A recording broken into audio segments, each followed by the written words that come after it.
I think most of the homophobia in New Zealand comes from, well, it's kind of been internalised just because people aren't actively homophobic, but they might hold homophobic beliefs.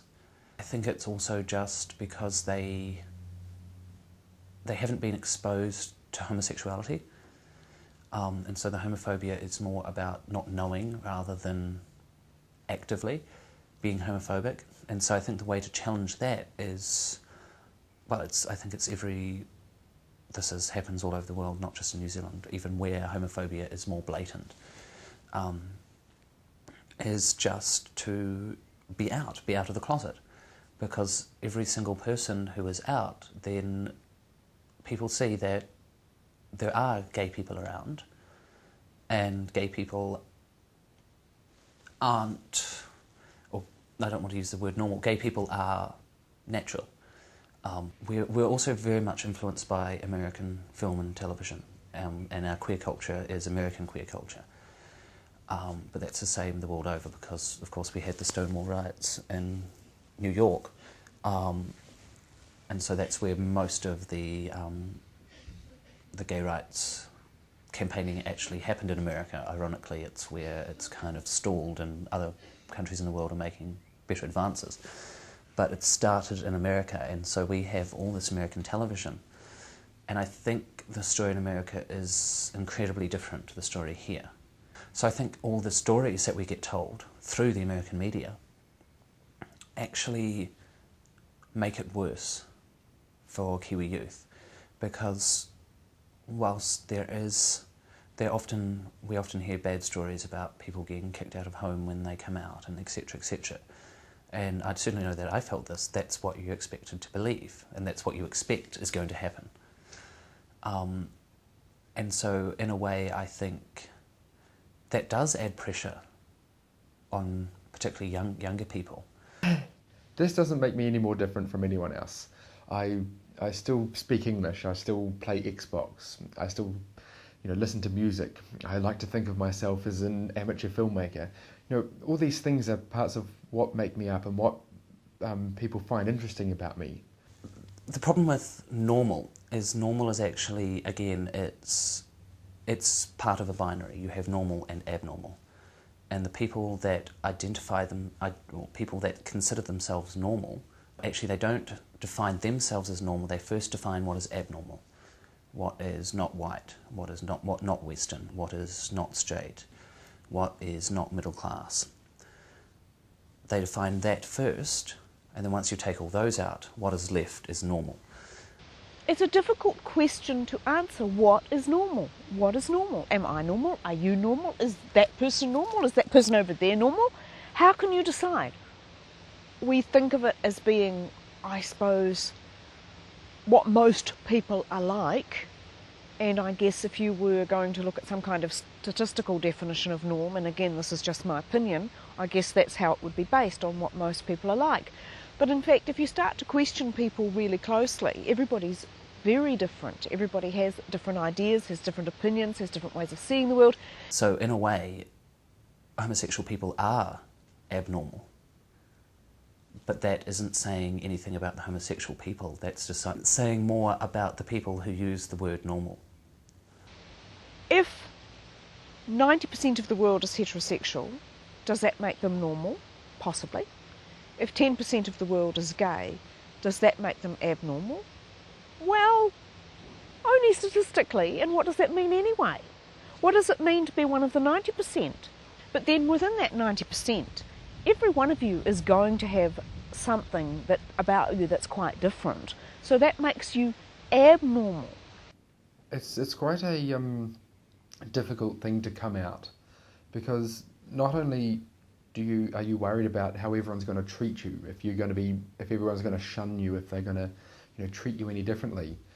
Not only are you worried about that, but also you have to admit that you were lying to everyone. The thing is, you never stop coming out either.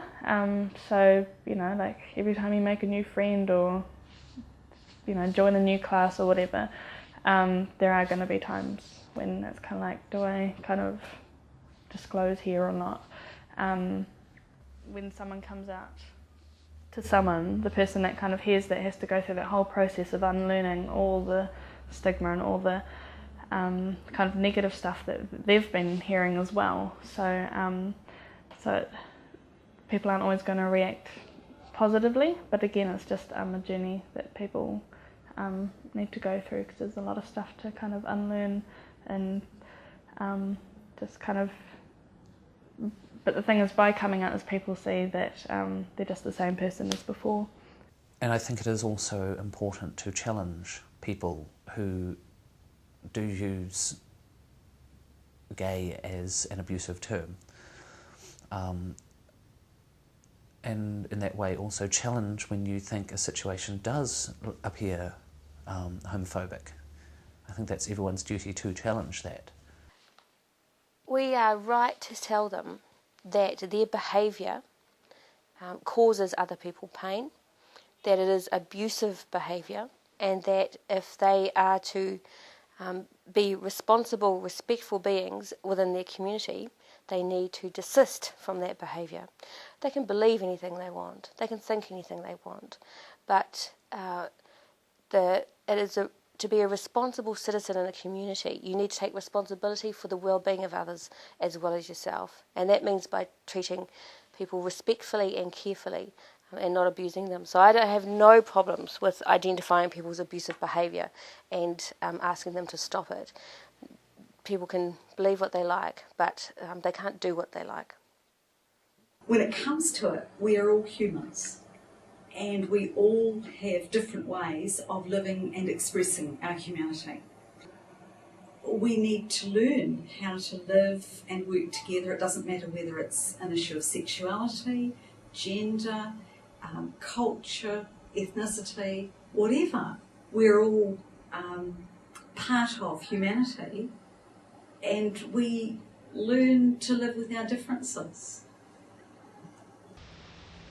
Difference that's not impinging on me doesn't hurt me.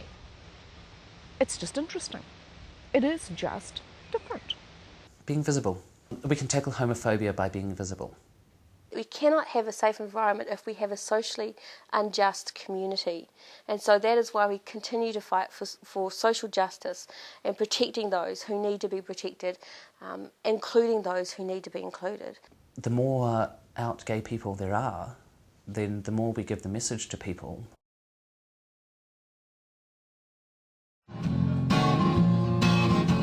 Every time we think about same-sex parents, oh my gosh, we exclaim. I mean, to people who want to provide a protective and nurturing family environment, have they no shame?